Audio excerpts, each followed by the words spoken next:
Et après, je vais chercher un pasteur avec qui je m'entends bien pour qu'il ne puisse pas m'attaquer plus tard. Ah non, je vais prendre l'exemple concret. Vous comprenez?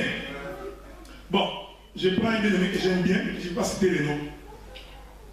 Les bien-aimés nous prêchent l'évangile.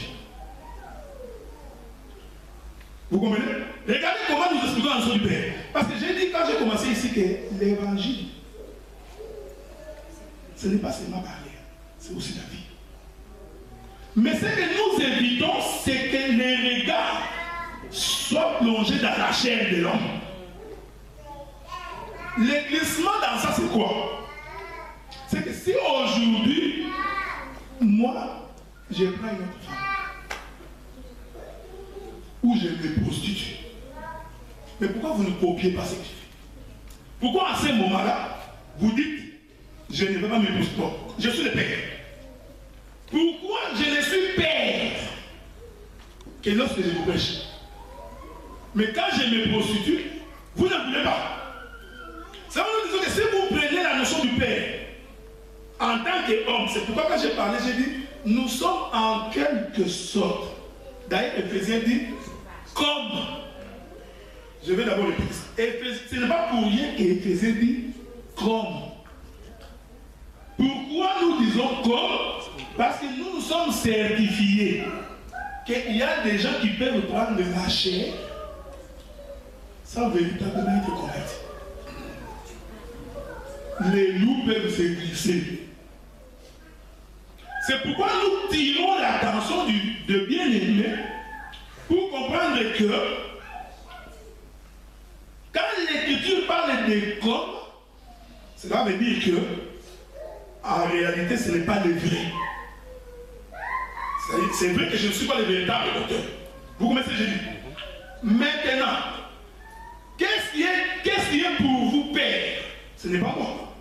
C'est la parole que je confesse. C'est cette parole qui est pour vous le Père. Ce n'est pas la personne. C'est là où nous sommes en train de dire. Parce que si vous prenez ça, que ce sont des individus, nous glissons. Donc, aujourd'hui, je vais donner un exemple. Pour que vous compreniez aussi très bien cette notion du Père, il faut voir dans les réactions. Moi, j'ai dit quelque chose qui n'était pas d'accord avec. Après, attendez. Toi, tu viens, tu vois comme tu m'as posé la question là. Dieu soit loué parce que nous autorisons encore. Nous vous informons quelque part, tu n'es plus autorisé. Dès que tu poses la question, on te dit, tu ne connais pas, c'est le Père qui a parlé. Vous comprenez que c'est ça le glissement, c'est le glissement qui pose problème aujourd'hui. C'est ce glissement-là que nous voulons attirer l'attention. Parce que je vais dire, frère, le diable agit par subtilité. Donc il te dit quelque chose, mais derrière la chose, il y a une pensée qui est cachée. Celui qui n'a pas le Saint-Esprit, il ne voit pas. Je vais vous dire, frère, parce qu'il y a beaucoup de gens qui ne voient pas encore. Je suis en train de prêcher ici. Je parle. Puis je dis, oh frère, tu ne peux pas avoir la révélation. Si tu ne la bourres pas avec la génisse, l'interprétation est bonne. Mais des fois, je sais que les gens ne comprennent pas. Je peux en même temps vous dire que tu ne peux pas avoir la révélation, tu ne consultes pas moi. C'est ce danger-là qui avait commencé il y a plus de 15 ans. Parce que nous avons l'impression de voir ça depuis. Donc, la révélation, je vais donner un autre témoignage, après je vais donner la parole à contre René. Un autre témoignage. Nous sommes allés faire un débat avec les bénévoles de France.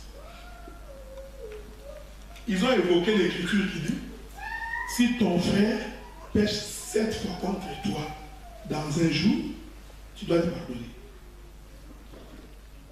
Ça, c'est une écriture. Et nous disons, Amen. Si ton frère pêche 7 fois contre toi dans un jour, tu dois le pardonner. Maintenant, tu vois là où ça devient dangereux. Lorsque les bien-aimés maintenant disent, si ta femme va avec un autre homme, il revient, tu pardonnes. Dans un jour, il y va une deuxième fois, il revient. Il revient une troisième fois, il revient. Il revient une quatrième fois, il revient. Le verset est correcte. Mais regardez l'intention. Donc cela veut dire que si montrer que c'était très dangereux, il va 7 fois dans un jour, ta femme, il vient demander pardon, tu dois lui pardonner. Le danger, c'est que si tu dis Amen sans ouvrir les yeux, c'est-à-dire que tu as donné la possibilité que ta femme fasse ce qu'elle veut, avec qui que ce soit. Et puis les frères sont allés loin. Ils ont dit, s'il vient te demander pardon et que tu refuses, c'est toi qui es devenu pardon. Donc qu'est-ce qu'on fait? On blanchit la femme. On blanchit la personne qui est allée avec la femme. On fait des coupables et c'est lui qui a dit, je ne prends pas de femme. Qu'est-ce qu'on fait? On ouvre la porte pour que les gens commencent à prendre les femmes d'autrui. Manipule les femmes pour leur dire, va demander pardon à ta mari. C'est nous, j'ai dit aux frères, je vais monter. C'est parce que Kazari m'a coupé ça. J'ai dit, celui qui pêche 7 fois contre son frère dans un jour, c'est l'église. C'est la marche de l'église. Les 7 jours de la création. Vous allez comprendre que ça explique aussi la marche de Salomon quand il gravit les étages pour aller s'asseoir sur son trône. Pendant qu'il gravit, il tourne le dos. Mais quand il arrive sur le stade, il se retourne et il va. Le 7e étage de Salomon. Cette écriture-là ne concerne pas, parce que d'abord moi je ne crois pas, que Dieu va me donner une femme. Ça c'est un Dieu. Moi je ne suis pas Job, frère. Ou un homme. Ou un peuple. En fait, qui est païen dans cette histoire ici? Qui est païen? C'est là où nous disons, on a déformé le sens de l'évangile. Donc celui qui est ici, le païen, c'est ce qui parle la Bible. Si ton frère a péché, donc c'est là où nous avons fait facile. Donc la notion du Père est une notion biblique. Parce qu'en fait, nous qui vous conduisons, nous sommes en quelque chose comme des pères. Mais ce que nous refusons, c'est de nous prendre nous individus comme père. Nous disons non. D'ailleurs, pour preuve, quand nous prêchons, vous priez que l'homme s'y passe. Voilà. Que Dieu parle. Oui, papa. Je donne une écriture pour confirmer ce que tu dis. D'abord, Jean 59. Il lui répondit, notre père c'est Abraham. Jésus leur dit, si vous étiez enfant d'Abraham, vous verriez les œuvres d'Abraham. Donc le père est lié aux œuvres. Donc c'est ce que l'homme d'Asie est en train de... Bon, j'aimerais... je vais seulement intervenir un tout petit peu parce que cette notion du père me fait sentir la chair de poule. Je prends l'écriture de 11-11, 1 Corinthiens 11-11. On dit la nature elle-même ne vous enseigne-t-elle pas? C'est sur base de cet élément que je vais marcher pour vous faire voir que quand on dit de quelqu'un qu'il est père, c'est que c'est le père qui a engendré. Engendré veut dire c'est celui qui a donné la sémence pour que l'enfant vienne à la naissance. Comme tu es là, ma soeur, comme tu es là, mon frère, il faut savoir qu'en toi, il y a des traces du Père en toi.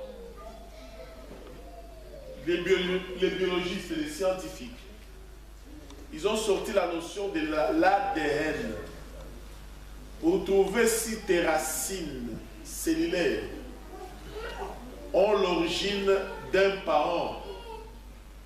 Aujourd'hui, on ne sait plus contester que cet enfant-là ne m'appartient pas parce que sur le plan scientifique, on va prouver ça noir sur blanc, que l'enfant porte des gènes. Donc pour que l'enfant aujourd'hui soit attesté qu'il m'appartient, il doit porter dans son corps biologique les gènes du père. En d'autres termes, les traces, les chromosomes, l'ADN, acide désoxyribonucléique. Il doit l'avoir dans les corps biologiques. Donc, on ne peut pas se dire que je suis fils de si je ne porte pas le racine de ce père-là? Est-ce que vous me comprenez? Naturellement parlant, il doit porter ces gènes-là. Alors, la première question que je te pose à toi, pas à toute l'Assemblée. Quelles sont les traces de René en toi? Biologiquement parlant, rien. Quelles sont les traces de Charles en toi? Rien. Quelles sont les traces d'héritier? Ngaoui. Qu'est-ce qu'il a en toi pour que tu l'appelles père? Rien. Même Roger, je ne sais pas, peut-être lui. Personne de nous ne porte les gènes d'un autre. Donc sur le plan humain, personne n'est père de quelqu'un ici. Excepté mes filles qui m'appartiennent. Donc, là, sur le plan humain, non. Ok. Maintenant, montons un peu. Dans la dimension spirituelle. Je me pose la question de savoir. Parce que c'est le père qui donne la sémence dans la maman pour que la maman porte l'enfant pendant 9 mois et que demain il donne la naissance à l'enfant. Maintenant, sur le plan spirituel, la Bible appelle dans le livre de Luc 8, je crois 47, on dit la parole c'est une sémence. La parole qu'on t'a prêchée, qui est le donneur de la sémence? Est-ce que c'est Adela? Non. La parole que tu as, l'auteur de cette parole, est-ce que c'est Christian? Cette parole a un père qui a sorti cette parole, qui est une sémence, c'est Dieu. Donc sur le plan spirituel aussi, même si je te prêche la parole, moi je ne suis pas ton père. Parce que là, bon, je prends des exemples purement terre à terre pour que tu comprennes. Il y a des gens qui ont monté ce que nous appelons la conception in vitro. C'est-à-dire, tu vas chez le médecin, ta femme ou bien ton mari a des problèmes, on dit non, non, on prend la sémence de l'homme.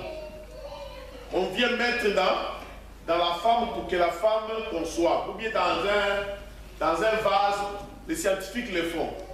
Les médecins qui travaillent pour prendre la sémence de l'homme, l'unifier, le mettre ensemble avec la sémence de la femme, pour que l'enfant se forme dans un verre. C'est ça qu'on appelle l'accouchement, bien la conception in vitro. Est-ce que ces médecins-là, lorsque l'enfant va venir, va grandir, va être produit, est-ce que le médecin-là se dira que je suis père de l'enfant parce qu'il a aidé à unifier la sémence, à mettre les sémences ensemble? Est-ce qu'il va se dire que c'est moi le père de l'enfant? Non. Parce que lui n'a fait que prendre la sémence du père, il est venu les placer dans la matrice de la maman et la maman a accouché. Le médecin là ne dira pas que cet enfant là lui appartient, il dira que l'enfant appartient au donneur de la sémence. Est-ce que vous me comprenez? Donc celui qui a donné la sémence, c'est celui qui est le père de l'enfant. Est-ce que vous me suivez? Donc moi, je ne suis pas le donneur de la sémence. Je peux être ici considéré comme un simple médecin qui a pris la sémence et qui est venu mettre dans une femme. Et quand on me demande à qui appartiennent les enfants, j'ai dit c'est au donneur de la sémence. C'est ça l'évangile. Nous ne sommes que des vases et des serviteurs inutiles. Le porteur de la sémence, c'est lui votre père. C'est pourquoi l'Écriture quelque part dit n'appelez personne sur la terre votre père. Matthieu chapitre 23. Donc je ne peux pas appeler un homme quand bien même il m'a prêché l'évangile. Parce qu'en réalité, quand un homme se tient debout devant nous, quand il nous parle, Nous ne disons pas que c'est Jean-René qui nous parle ou bien c'est Adela. Nous disons Dieu m'a parlé. Donc, la notion du Père, je suis en train de l'effacer. La notion du Père, c'est diabolique, satanique et dénominationnel. Donc ici, oui, hérité, je sais que tu vas réagir. Ici, si quelqu'un veut se prendre pour Père, qu'il nous dise quelle la part, sa part à lui dans notre vie. Sa part, ils disent, je porte quoi de toi? Je n'ai rien sur le plan physique, je n'ai rien sur le plan spirituel. Donc, le corps, c'est mon père charnel Crispin qui est déjà mort. Sur le plan spirituel, c'est la parole de Jésus-Christ que je porte. Je n'ai rien. Par là, je ne veux pas dire que nous ne devons pas respecter les instruments que Dieu utilise pour pouvoir nous faire parvenir sa parole. Donc, la notion de paix, ce sont les gens qui veulent les titres, ils veulent les galons, ils veulent je ne sais pas quoi. Et j'ai entendu quelqu'un qui voulait tordre une écriture, là où Paul dit, vous pouvez avoir plusieurs paix, vous pouvez avoir plusieurs maîtres, mais vous n'avez qu'un seul Père. Je lui ai dit, mais qu'est-ce que tu comprends? Par être, donc vous pouvez avoir plusieurs maîtres. Qui sont les maîtres? Les maîtres, ce sont les enseignants.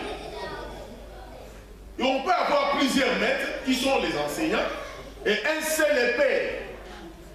Quand Paul disait que vous pouvez avoir plusieurs maîtres et un seul, dans la parole de Dieu, frère, il n'y a pas la parole de Paul là-bas. Il voulait seulement dire qu'il y a plusieurs ministères qui sont les maîtres, qui sont les enseignants, et qu'un seul maître et père plutôt de cette semence que le maître enseigne, c'est Jésus-Christ. Ce qu'on récupère l'écriture, il y a plusieurs pères et maîtres, mais les maîtres, ce sont les enseignants. Si toi tu considères que les maîtres, ce sont les pères, alors les pères deviennent quoi? Grand-père, non. Tu es dans une confusion totale. J'aimerais que tu donnes à héritier, tu vas entendre sa voix. Écoutons d'abord, je voudrais que quand nous répondons à ces choses, comprenez que nous avons grandi dans un évangile. Il faut aussi se poser la question, pourquoi aujourd'hui ça devient un problème? Pourtant nous avions toujours le même ministre qui nous enseignait. Pourquoi à l'époque ce n'était pas un problème? Pourquoi aujourd'hui? Parce que je vous ai dit quand j'ai commencé que les choses qui étaient mauvaises il y a 20 ans, aujourd'hui, ça commence à devenir normal.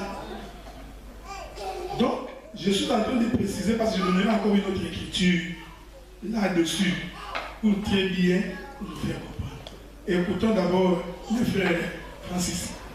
Oui, moi, mon problème est que, de la même façon que vous dites que vous êtes comme pasteur, comme docteur et tout ça, donc le ministre est aussi comme père. Ce n'est pas le père. Mais ce n'est pas le vrai père, mais il est comme père. Ce n'est pas parce que vous voulez combattre quelque chose qu'un homme est en train de faire que vous devez tout casser. Non. Alors, si c'est comme ça, ne vous faites plus appeler pasteur, apôtre et tout ça. Parce que vous n'êtes pas le vrai pasteur, vous n'êtes pas le vrai apôtre. Parce qu'il y a un vrai pasteur qui est le Seigneur, il y a le vrai apôtre qui est le Seigneur. Okay. Donc c'est ça mon problème. Non, il n'y a pas de problème, on va répondre à la question. Nous n'avons aucune écriture d'abord qui nous présente comme des pères. Non, nous commençons d'abord par là. Mais l'écriture des Éphésiens, nous en avons comme des apôtres, des. Mais nous n'avons pas une écriture qui dit vous êtes comme des pères. Frère, on n'en a pas. Je vais d'abord finir.